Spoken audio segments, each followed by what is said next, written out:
Da da da! What's my good cheer? Welcome, everybody. Let's give YouTube a couple of minutes to get those notifications out. Let people know I've gone live. And in the meantime, if you've never met me before, hi, I'm Cindy. I explore the inside and the outside. Today was a lot of both, actually. I have to be honest. I was so in the inside today. I actually had to do a little bit of self parenting and get my butt scooted outside.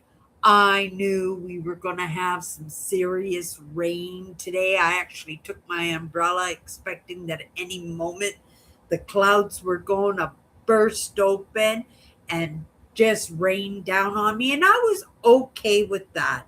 It was a hot day. My only concern is, being somebody who does love the storms, I didn't want to get zapped because I was so in my head, so in my, oh, I don't know what I was in today, but it was heavy. And that outside did me a lot of good. I walked down to that little library that I usually go for a walk for, to see if I can find a book and to drop off a stack of books, but couldn't find anything. And I don't want to be a hoarder, a collector of books that I'm not going to read. So I decided just to walk down to the river. Walk down to the river, and the water levels have gone down, but the sediment is really wet and about this thick, like quicksand. Thinking I'm Indiana Jones, I maneuvered over the platform and got myself into a spot where I could sit down. And I just sat there and I just appreciated the breeze, appreciated looking at the river mosey on down. It wasn't moseying. It was still going pretty fast. But I was looking off towards the woods along the river, and I thought, oh, it'd be so nice just to kind of immerse myself in the trees. And when I got into the woods, I saw there was a little trail. Of course, along the river, you got to be a little bit cautious, especially in the city, because you can bump into homeless camps and stuff like that. And there was evidence of it, because I wanted to collect it and take it up to the garbage bin up at the road. But I was on a walk and I went and said, well, let's see where this trail goes. And I walked down the trail and I got a little ways. And when I turned around, not 5 feet away from me was some guy who almost ran into me with a mountain bike. I scooted off to the side so he'd get by me, but it wasn't enough, and he almost wiped out. He got off his bike, walked by me, got back on his bike, and scooted off. And I went, oh my goodness, if a mountain bike can go down this little trail, certainly I can take a little walk. So I started walking down this trail. I didn't get 15 feet before that trail ended. I have no idea. And I walked around and I searched. I said, he must have gone down somewheres. If he's taking that bike, there's nowheres that he can go except back, right? And he would have crossed my path. I searched all over the place. Whoopsie. Effect. I walked all over the place and I could not. It was like he just disappeared. That was my cue, you guys. I just turned around and I scooted out into the open, hugged a few trees on the way out, but I found it very curious, right? He just disappeared. The trail disappeared. And I searched for it too. I got entangled in the bushes searching for it. But it kind of was a wake up call for me too. Like I shouldn't be doing that, especially when I'm off by myself and I had my purse and my book bag and my camera gear with me because I was gonna make a little video. Remember what I said yesterday that, with this little library, I says, oh, maybe I'll take a little walk around the river and make a little video and show you guys this beautiful little library. And it's not like a box on a stick. It's nothing like that, or on a fence. It's nothing like that. It's an actual one room building, and they got bookshelves along the wall. It was so cool. But like I said, that guy on the mountain bike, right? I didn't even hear him come up on me. Not in the, and it was just on a fluke that I turned around and he was there, and I just said, "Oh, I'm so sorry." And I scooted off so he could get by me, but it wasn't enough. He got off his bike and he says, "Oh, I'm sorry. I should have scooted over a little bit further." He got past me, got back on his bike, he was gone. And I wasn't far behind him. I definitely wasn't. So it was kind of strange in that experience. And then that just kind of ended my walk for me. Well, it didn't end up being the end of the walk because I had to walk home.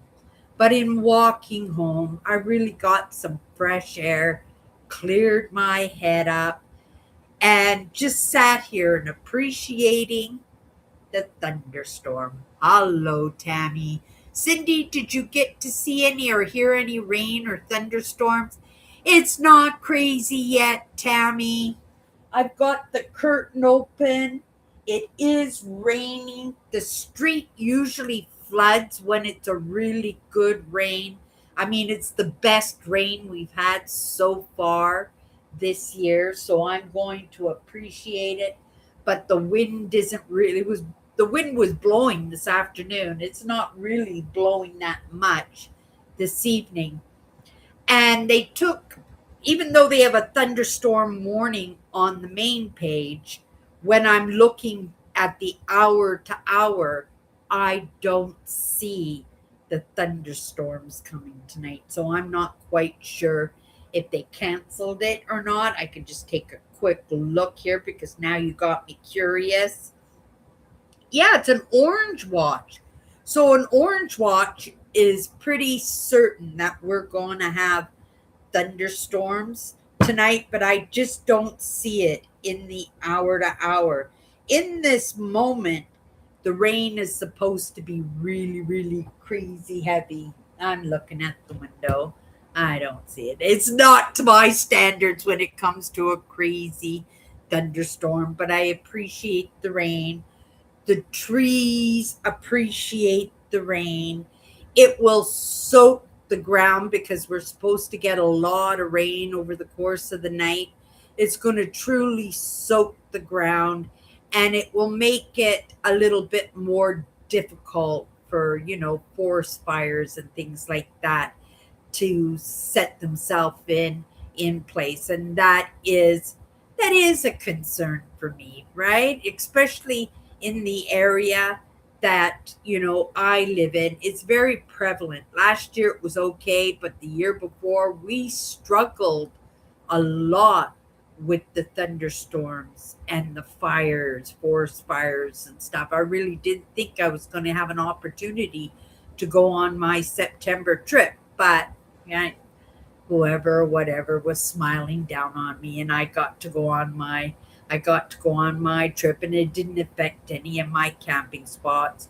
But it did almost destroy for the second time my favorite provincial park here in Manitoba. It's Nopamine Provincial Park, and it's wilderness. That's why it's my favorite park. I can go up there in the summertime, and nobody wants to drive that far, right? They all have little cottages and the lakes around the city and stuff that aren't too far away, and they don't want to go that far. So for the most part, I can get the spots that I like, and it's a beautiful, secluded place that I go. But yeah, the forest fires, yeah, devastated Nopamine Provincial Park again. I don't know how the campground fared, but yeah, the provincial park itself uh, did get burnt down, and it had a very serious forest fire probably 10 years earlier, right? Yeah. I like my provincial parks. I really do. Uh, well, yeah, I got to go outside a little bit today, Tammy. I did appreciate getting outside. Um, Yeah, but by the time the real rain comes, I'm going to probably be pretty fast asleep. I won't hear the thunderstorms. I won't see the lightning. That air conditioner is going to be blasting, and that motor will be on me. I won't hear anything. And when I do go for my walks, it's an exertion. So I get pretty bagged out from those exertions. I did do a little bit of trekking today along the river. Yeah, but curious, that guy on the bike, I looked all over the place and said, where did he go? How did he get his bike through? Right? And then I'm thinking, as I'm saying that right now, because there's homeless encampments along the river, it wouldn't surprise me if they camouflaged it, right? That maybe he just rode his bike 20 feet ahead and then opened up the bushes or moved the log or something and then just carried on to his camp. That's a good possibility now that I'm thinking of it, right? He was he had a nice bike, but they mostly all have nice bikes, right? Because that's their form of transportation. And I know, what was it, 2 years ago, I lost three bikes in one summer. Just going to the grocery store, they sit there, right? They ask for money or help, and you help them or you don't help them, then you walk in the store and then they help themselves with the bikes, and then the next thing you know, you can see in Marketplace or Kijiji, these are the reseller places, and you can see your bikes being listed for sale. But usually, I never bought expensive bikes. The bike that I have now is the most expensive bike I've ever owned. I didn't pay a lot for it, but it's worth a lot of money. I got a really good deal on my bike. I've only been able to take it out a couple of times. I live in a pretty busy area, right? That I don't know if it's in that self protection that I have for myself now, that I'm not so, what is it, evil Knievel like I was only, I don't know, just a few years ago, right? I had no concern for my physical well being. I just did what I needed to do or wanted to do and didn't give it any thought. And now I recognize that little bit of protectiveness, and I take it as a good sign, right? Because we should be self parenting ourselves. We should be paying attention. We are the most important thing in the whole world. Each one of us. And, we are careless. We don't give ourselves that care and that concern that we should, that we really should.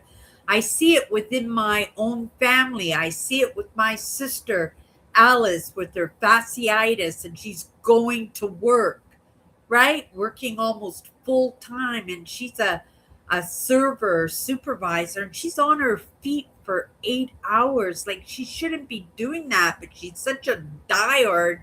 You can't tell her to do anything. All you can do is sympathize with her, right? And then there's my sister Tracy, who just, right, she walked on a broken foot for 2 weeks until her legs swelled up, right? Like a gray whale before they got her to the hospital. She recognized that she broke her foot, right? Like, I come from a family of diehards that don't pay attention to their well being. I'm not that person anymore, right? I recognize that, I want to be here for as long as I can. I have these goals of living to be 114 years old. That's a big goal. I don't know anybody who lived to be 114 years old. Why do I think that that is a possibility for me? It's only a goal. And in setting our goals, you start practicing, right? You start doing the work, the reps, right? You start paying attention. And it doesn't mean that, I'm going to live to be 114 years old. Somebody who wants the gold medal can put the reps in, the effort in, the time in, the determination, the mindset, and still not make it to the Olympics and get that gold medal, right? There are so many different circumstances out in the world that affect us, right?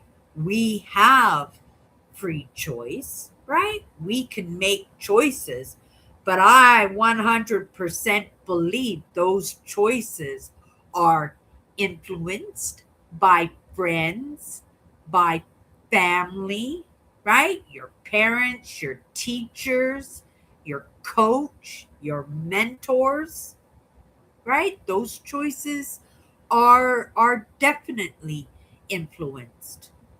When I first woke up to some of these ideas, I went in for that mentorship. But then in the direction that I was going, right, it was just like, oh my goodness, Cindy, sit down, and that's what you want. We're going to show you that. So it's not just friends and families and teachers and mentors and, right, churches, political ideas, news, headline news. Oh my goodness, there's so much influence out there in our choices, and I come across a lot of different perspectives, a lot of different information. And, I'm somebody, if it comes across my path, right, my curiosity will take me there. But if it doesn't carry on in that curiosity that I need to be here, that this is interesting, or this is important, or oh my goodness, this is the direction I should be going. And I've been doing this for my entire life, right? Or so and so said this. This is the way it was. But because we love somebody, because we trust somebody, right? And it's good that we trust somebody. But we have to understand each one of us is a unique. Each one of us, depending on our experiences and our upbringing and all that information and experiences that come across our path, not to mention all the influence, we're going to have different needs. And when we have free choice and we say, oh my goodness, I would love to do that, right? Lots of times I do that. This will be an interesting book. And then one chapter into it, I'm already surfing on the phone or washing dishes and stuff. Like I said, I'll give a book a couple of chapters. But if it doesn't get my interest, if it doesn't get my curiosity, if it doesn't, right? It's just not going to stick, then I'm not going to stick because life is too short, right? And it is in that influence. It's in a good thumbnail on YouTube, it's a good title on a book, and it catches us. But that doesn't necessarily mean that's meant for us, that we are going to enjoy it. But we chose it in the moment. And if we choose something, we have to give it a fair shot, don't we? Because what if you stumble onto something that was meant for you? That's happened to me. When I first woke up to some of these ideas, I delved in deep, and I let stuff come at me, but I learned pretty quick that some of it was quack, some of it was relevant, but not relevant to me, not relevant for the direction that I wanted to go in. But sometimes I would sit in that too because it might be relevant for somebody. It might have been relevant for a friend or a family member who was hurting. And if I had that information, because it was information that came across my path, I have to remember that it was information that came across my path. Give it a few minutes, right? Recognize, is this for me? Is this for this moment, or is this for somebody else? And if it isn't, psh, out of there. Don't waste your time, right? What just came into my head right now? Somebody told you to jump off a bridge. Would you jump off a bridge? Right? We have to use our instincts. We have to use our know-how and our knowledge in the moment, understanding that that might be great information, but in the moment we just might not be ready for it. I wasn't ready for Carl Jung until earlier this year. To me it sounded like Chinese. To me it sounded like science and psychology, and I needed a dictionary to understand. And if it takes so much energy, if it becomes uninteresting, not fun, doesn't have your curiosity, you don't get it, then it's just not for now. Sometimes it's for never, right? Right? And that's the idea, that we don't get stuck in things that are not for us. And lots of times we listen to people and we do get stuck, don't we? We end up in religions where we're not supposed to be, right? And then if somebody invites you and gives you ideas in the place that you really are supposed to be, because you're influenced so much that you don't leave yourself open to a new idea, because it's compounded. It's compounded so much that it becomes fact. I love the fact that I really, really do love different perspectives. It was something that I just found interesting. So I knew that it was something that I was welcomed to expand in, that it was okay for me to move in different directions. It was also that compounded truth for myself, that it was okay not to find Jesus in the moment, or find Buddha, or hear Krishna, or Scientology, that I did not need to root myself in something just so that I could be part of something. And, we all want to be a part of something. I want to be a part of something, right? But this something is my priority. And so I follow my curiosity, I follow my interest, and I leave myself open to be expanded. I am willing to be course corrected in my ideas. I right? walking home today, I walked by. We have some really, really beautiful old churches here in this city, and I walked by on a road. I don't walk by it on my route home. I try and do different routes all the time, but it's not a particularly convenient one. It kind of takes you off to the side a little bit, but I wasn't quite ready to walk into the door at my apartment.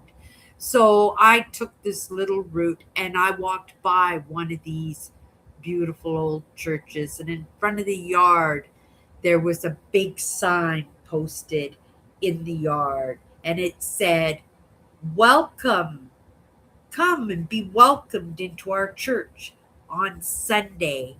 Come and join us." And it gave the time, right? And it even had a phone number underneath if you wanted to phone.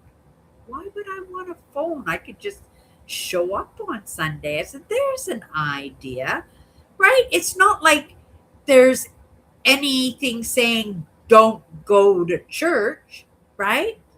Because I am welcomed to sit in different perspectives. And how will I know where I'm supposed to be if I don't allow myself to sit in different perspectives? I wouldn't be here right now with the understandings that I have right now if I, right? If I didn't allow myself to be influenced, right? But I'm influenced by so much. And this is one truth. Whatever or whoever is running the show of the world, right? That is directing us.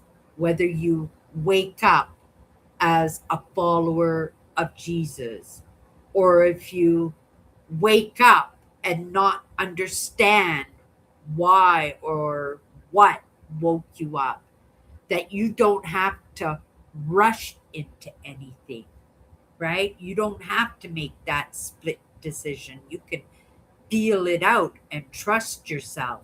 And this is why, this is a good one. When my father passed away, my mother um, just kind of disappeared. The person that she was, she just totally, part of her just said, I'm out of here.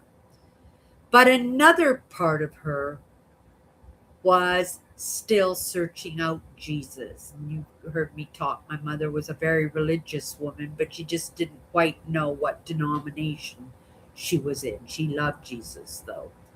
And she got herself into this church organization that her friend was in. And she got lost in that. She gave away 20% of her wages to this church.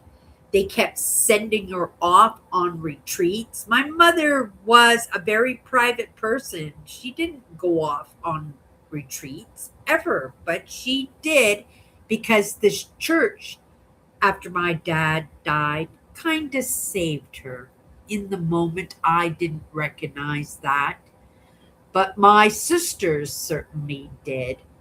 And they felt this church was a cult, right? They really thought that this church was out just for her money, and that my mother had no mental state of mind because she just really wasn't there anymore, right? And she started doing funny things like speaking in tongues and reading the Bible, and just the way she was, she changed. But when you go through an experience in grief, that's going to change you. My sisters were adamant that she had to be removed from that church. They were adamant. It took 2 years. They wrote, I didn't care one way or another, to tell you the truth. If my mother wanted to be in this church, it didn't matter to me one way or another. It was her life as far as I was concerned. But my other sisters, they were very concerned and they felt it was a cult. And in the end, they roped me in, like they roped me into taking my mom's cat when my mom died. That was a good move. I loved that cat. Nobody else loved that cat, but I loved that cat. And and they wrote me in and they threatened my mother, right? That everybody, like my youngest sister, was still living at home, and my other sisters were threatening never to come and visit her, and my youngest sister was threatening to leave, and she was going to be all by herself, and they just hounded her every single day, every single day. Like I said, it took 2 years, and my mother finally left that church. She left that church. Um, the story there for me, the moral of that story for me was, you know, if I was in that moment again, I wouldn't have allowed my sisters to do that to my mother, right? My mother needed something. It was a social outing for her. It was her money. She could do what she wanted with her money. In the moment, I felt she needed Jesus, right? And if I had it all over to do again, I would not have persuaded and taken sides with my sister and pried my mother away from the church. Now, to be honest in telling that story, my mother pulled herself out of that church, right? Um, she went in for service. They passed around the bowl for money, and the preacher was up on his podium, and he was yelling to the audience, I don't want your change. I don't want your $5 bills. I don't want your $10 bills. I want your 20s and I want your hundreds, right? And they were building a new church, and they were demanding money from my mother, and she felt that it wasn't a gift anymore to Jesus. And then after that service, my mother never went back to church. She was still a very religious person. She still loved Jesus, but she did it at home. She did it from her chair, and she did have her friend who would come to visit her, try and talk her back into going to the church, and she never did those retreats again. Um, and her 20%, she took that back. She just left the church. It just seemed like such a hassle, but I guaranteed that influence that she was getting from her kids, right? She was just saying, oh my goodness, like this is happening anyway. I'm going to lose my kids. I'm going to be all by myself, right? And it was just kind of the breaking point for her. For myself, like I said, if I had a chance to do it all over again, right, I wouldn't have been involved in that at all. In free choice, she had the right to be wherever she wanted to be. Give her money to whoever she wanted to give her money to, and we all knew that she loved Jesus, right? Our entire life, we were in every single denomination that you can think of in that Christianity, and I think a few that weren't Christian, but because I don't know why, but she stepped into those doors too and dragged her kids along in that until we were old enough to make our own decisions that we weren't interested in going to church. I loved church as a kid.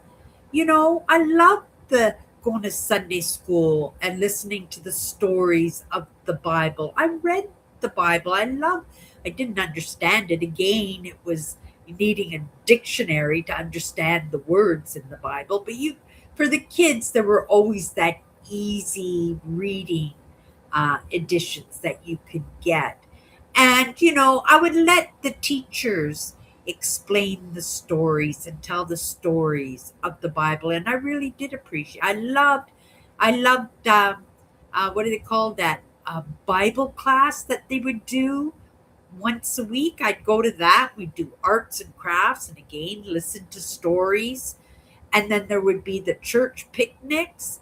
I loved the social part of that, the friends, because there was always kindness in the churches. And that was something, being the kid that I was, that I appreciated very much because there wasn't a lot of kindness coming into my life. So when we look at when people change their minds, how difficult it is, when somebody says they've been a Christian their entire life, their parents are Christians. I just shouldn't use the word Christianity. It's just the one that I relate to in my own experience, right? But it could have been any religion, right? And then they decide to be a Buddhist or to love Islam, right? Or Muhammad or any, I'm not an expert, right? Kind of dabble here and there just to get that perspective other than what I'm familiar with. And again, we have that right to expand and be stretched and to change our minds. But because, you know, the minds of our friends and our families and those church communities that we're in, they're so tight, right? And they're kind of rule sticking, right? Then and they drill into you. This is the truth. This is what it is. And when somebody goes astray from that because they are compelled, because they've been woken up to something different, I believe in that, right? And it's in my ideas that we come back, that her soul had that connection to Buddha or Hare Krishna or Jehovah or right something in the sky. That is something that should be allowed instead of going off and kidnapping them back or threatening them to not associate with them or anything, right? Like everybody should be able to believe what they want to believe free in free choice, right? In free choice. But if we take that free choice and we step into do, right? Give it a shot, give it a try. Let your curiosity and your emotions and your feeling and your understandings take you places. But if it doesn't get compounded, right? Like I said, out of there, out of there, because there's nothing worse than being influenced by something that's not a part of you, that you're not supposed to be a part of, right? And sometimes when we talk about failure, right, I would stick that in that category to allow ourselves to fail, right? To sit and listen in different perspectives and be influenced by that. But again, not to the extent that you find yourself somewheres where you feel trapped. You feel that you're just there because somebody needs your dollar, or you're just the boat, or you're just a voice to pass that information on to somebody else, right? And you can feel it in your skin if it's for you. Not everybody needs to be a leader, right? And that's the thing about Christianity, that everybody is a follower. I mean, unless you're the priest or the bishop or the archbishop, right? You are a follower. And because you wake up to ideas, right? You wake up to ideas and you don't understand those ideas.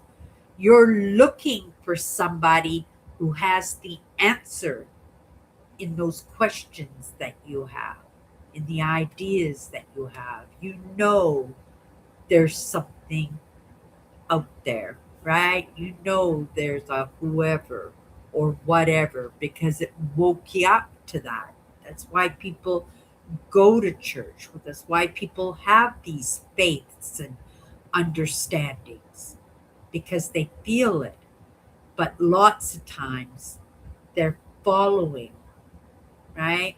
Their family, their friends, their community, and their ideas, and not just feeling out in their ideas. And sometimes you have to test.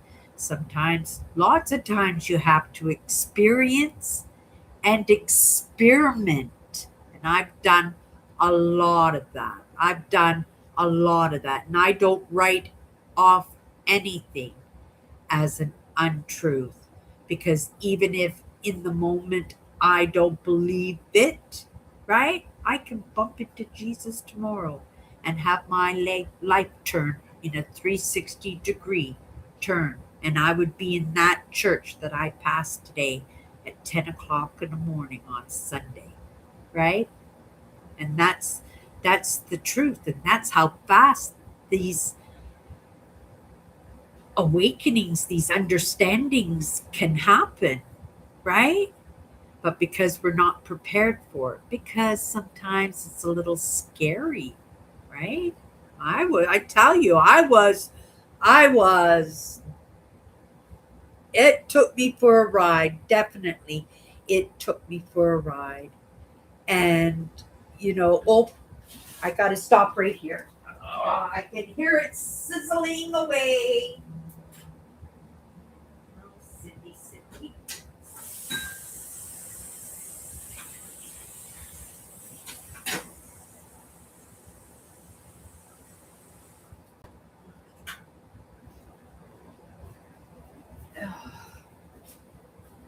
I was boiling my potatoes for my hash browns in the morning. Then I boil my potatoes.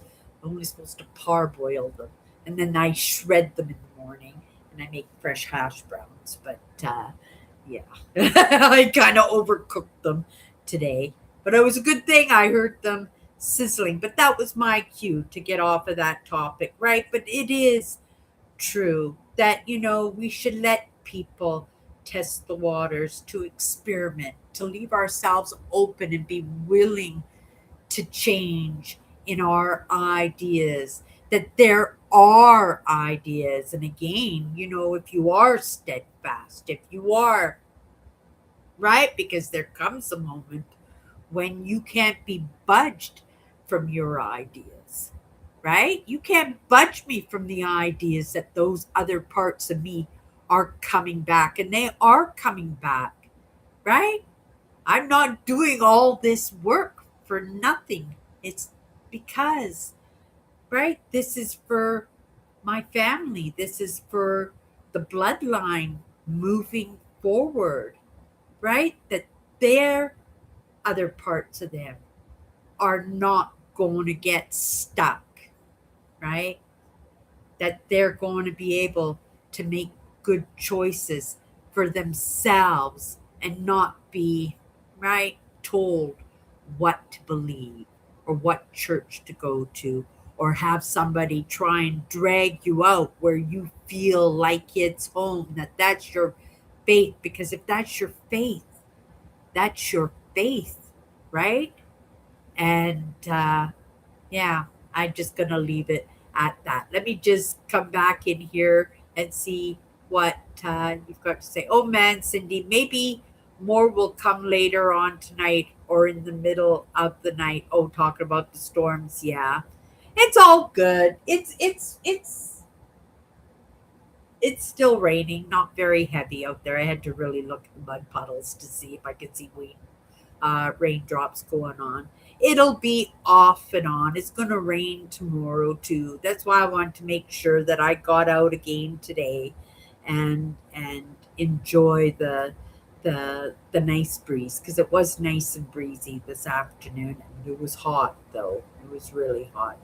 Cooled right off now. It's down into the low 20 Celsius now, but yeah, it was up in that, what, 90 degrees in Fahrenheit, and it was like in the 30s for Celsius. Really hot, but we expected it.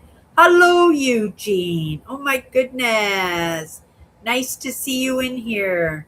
Okay. Yay, that was not a good church demanding money like that. There are good churches and bad churches. That's true, right? You know, and each one of us has to find our place, but you got to remember, in my mother's frame of mind, my sisters had already influenced her, right?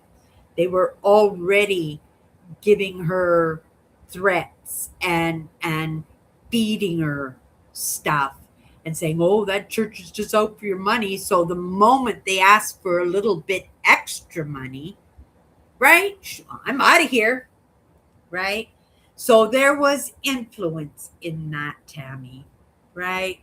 Um, I'm not saying whether it was a right decision or a bad decision, but that was my mother's decision. In the end, it was always supposed to be my mother's choice, right? And so often we are influenced by what's in our surroundings, and it's up to us to use that discernment as to what's true for us, right? What's true for us, and not worry about what's true for anybody else. We can only be responsible for our own actions, our own thoughts, and our own emotions, right? And we shouldn't be influencing, demanding, threatening, to the people that we care about, right? Supposed to care about. Like I said, if I had it over to do it over again, I would not have said boo to my mother. I might have even supported her in her choice because she needed something, right? Other than just her chair, which is where she ended up for the rest of her life, probably another 20 years after that scenario, right? She sat in her chair and every once in a while went to the mall. And that was her life. And she had one friend who'd come and visit her once every few months. And her kids on birthdays and stuff, right? But it's funny that I support my mother in that right now, because you guys know that my me and my mother had a very strained relationship. But these are lessons for me too, right? These are lessons for me too. And I I understand, in this moment it makes me very relatable, because I'm not judgmental of any faith out there, right? That I can make friends and have conversations, and I'm not going to look side-eyed at somebody else's idea when it comes to their faith, their religion, you know, their political ideas. I might tone out a little bit when it comes to political ideas, because it's just not an interest of mine, right? A lot of influence going on in the politics. And I see how people get worked up in that. We do. Even in some of the people that come and hang out and spend time with me, they get really strung when anybody mentions a president or an idea or a government system going on, and it can really upset people who have different ideas and different beliefs in that. But for myself, my only concern is that everybody is happy. So normally when that political talk starts happening, right, there's always somebody in there that will steer the conversation somewheres else, right? I guess my lives probably is not the best place political ideas, but it is a place for ideas, most definitely.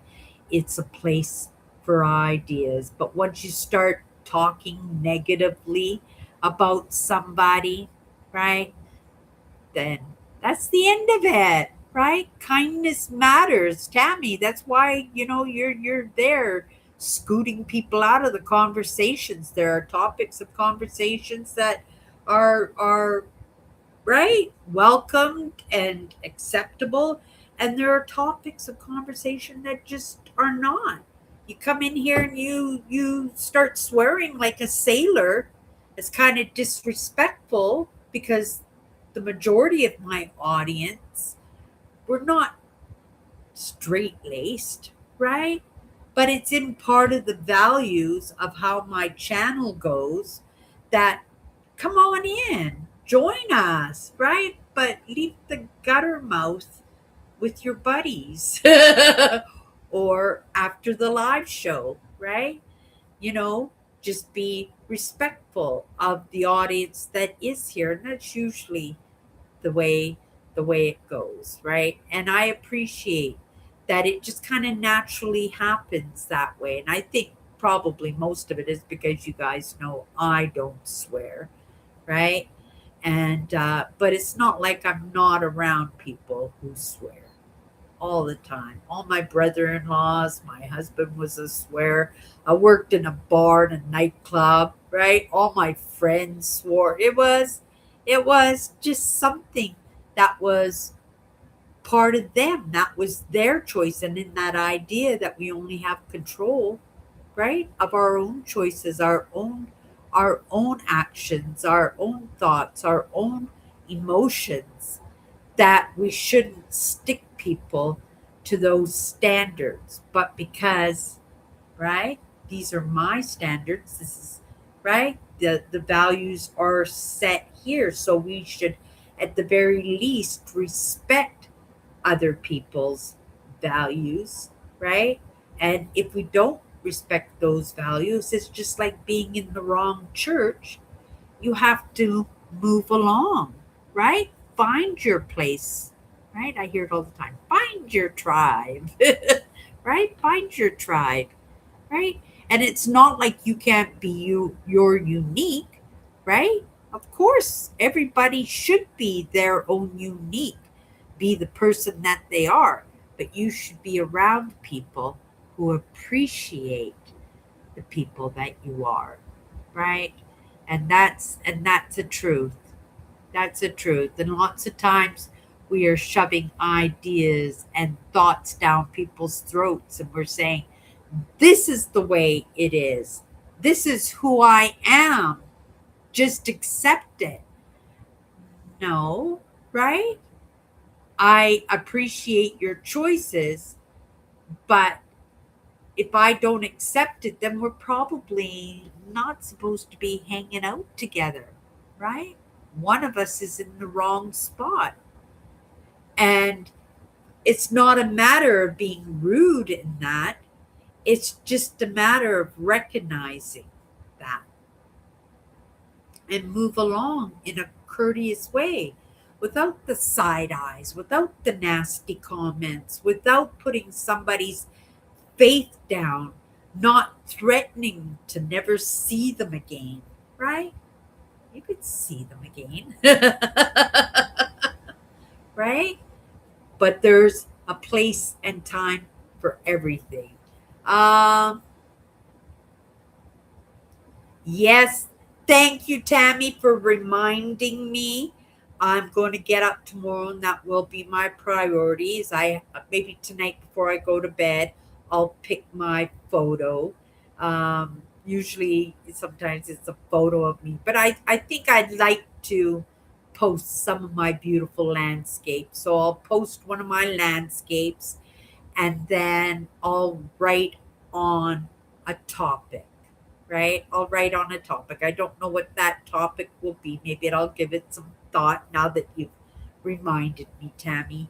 Uh, but yes, I will be doing my post tomorrow. Every Wednesday, I will. I got a lot of views on that post too. right? I did get a lot of views on that post, right? I just wish I could go. I just wish I could go live. I work better in the lives, right? But copyright is important. And sometimes I'm braver. This is a good one, you guys. Sometimes I'm braver in my writings, in the copyright. This was something that I learned when I was a kid. I never had a say, right? I never had a say in anything. I was always shut down. I could never express how I felt about myself. I could never explain myself. I could never tell anybody how they hurt me or what they did was wrong. I None of that. None of that because I was shut down on the instant, whether or not it was verbally shut down or go to your room or take this, right? It was something that just wasn't allowed. I used to write my feelings. I'd write pages and pages, right? In the beginning, I'd write my emotions, write my thoughts, write what I didn't think was proper. I'd write it down and I would give it to the person who was, right, the beneficiary of knowing what I had to say. And when I do that, and I spent a lot of time in that because I did lot of tiptoeing around certain people just to not agitate them. So I put a lot of time and thought into my writing. And then after writing it, I would rewrite it so it was nice and tidy. So they think, right, I wasn't a great speller at the time. It took me a long time to get my spelling up to par. But I would get it done and I would hand it to them and they would look at it, not read it. They would look at it right in front of me and rip it into 100 pieces and throw it at me.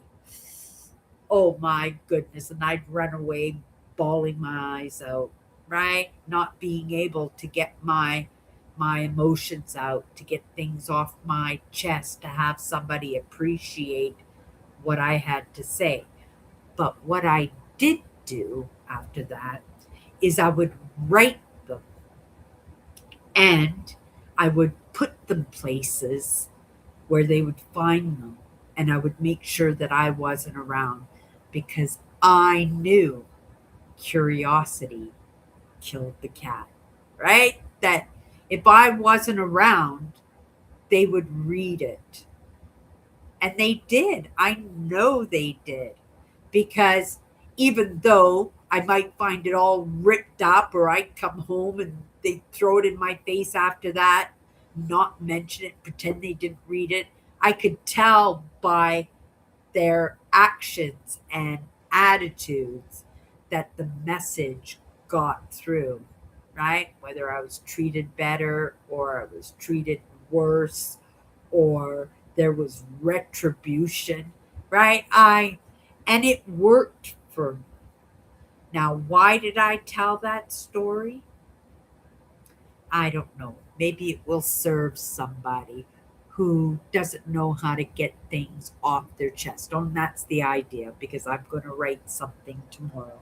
So maybe I'll write on a topic that maybe I am a little bit standoffish in really discussing, right? Because some things they're here and they're here, but they're not here, right? Because it's not the right place, it's not the right time, it's not the right moment. And sometimes you have to find your opportunity. So maybe tomorrow will be that opportunity on Wednesday to get that post written. I don't know what the topic of discussion will be. I don't know what it will be, but it will be probably something that's important to me. If I'm only going to be on Instagram one a week and they got that many views, the first post, right? I'm going to do another post and I'll probably make sure that there's a little bit of impact in it, not influence, not manipulation, but an idea, a thought, right? An understanding that is open to anybody who might be interested in a different perspective. It's not something that needs to be a truth for anybody, but it just gives a better insight, probably, into me, into my thoughts, right?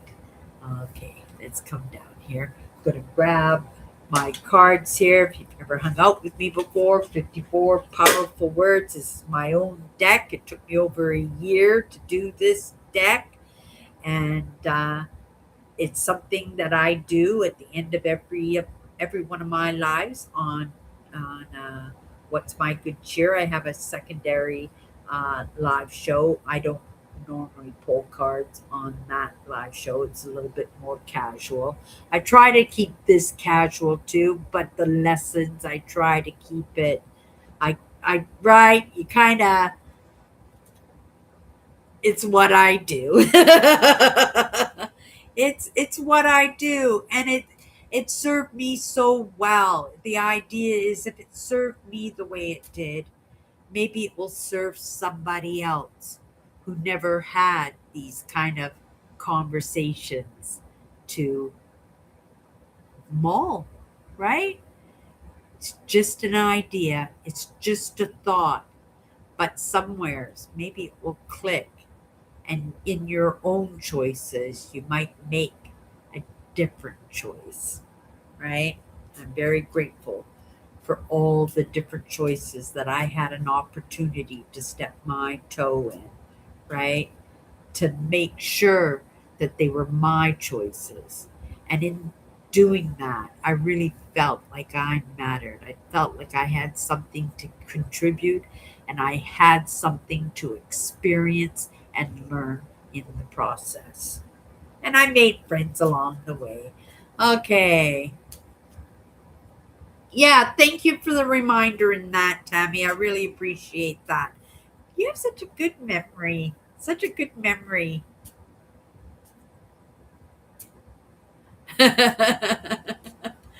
Oh, you're around a few sailors too, eh? It's in our choices. But isn't it great that you're able to be around those sailors and that you can appreciate them and they can appreciate you because there are amazing experiences in being welcomed into groups where they are very different from you. I love being around people who are non judgmental. I really am. Even more so today than I was when I was a teenager or a young adult, 100%. Okay, here's the card. Ah, kind of goes along with the conversation today when we were talking about free choice. Freedom is the choice to dictate for ourselves. Oh my goodness, right? Just perfect for the conversation that we had tonight. That was probably something that my mother really needed was that freedom to make that choice for herself, right? Rather than have been dictated to, manipulated, and influenced and threatened by others, right? Now, influence is that idea of perspectives, right? It's out there. We are a social species, aren't we? Right? And in our communication, that's where we find our homes, our networks, our community, our churches, our religions, our political ideas, right?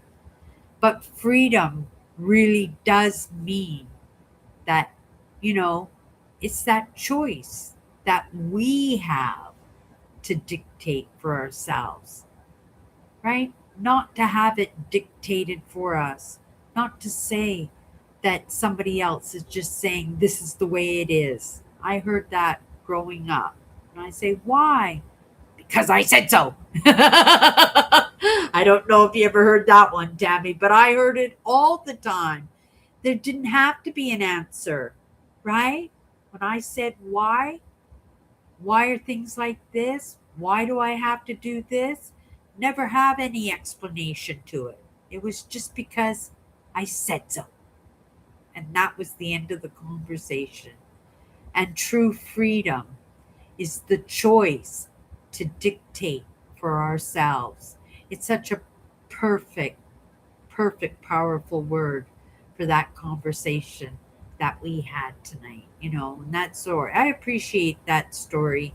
That's neat that how that popped to the surface right away when I started talking about choices and having that freedom, right? To move in the direction that we want to move, to be around the people and the organizations where we want to be around and not be judged by that, right? That you can be a part of many different social groups, many different communities, and that community of the one, which is yourself, and be that parent for yourself and allow yourself to make mistakes, right? Not stay in the mistakes, not to stay there, right? As soon as you notice that it's not for you, right? Because if you don't make that move and that's not where you're supposed to be, you're going to get that crank, right? You can trust that it's going to happen. Freedom is the choice to dictate for ourselves. That was the thumbnail. You guys, that's my good cheer. Yeah. That was just a thing of the 70s. We sure made a mess of it, but it really wasn't us, was it, Tammy? It was the generation before us because that's how it gets passed down.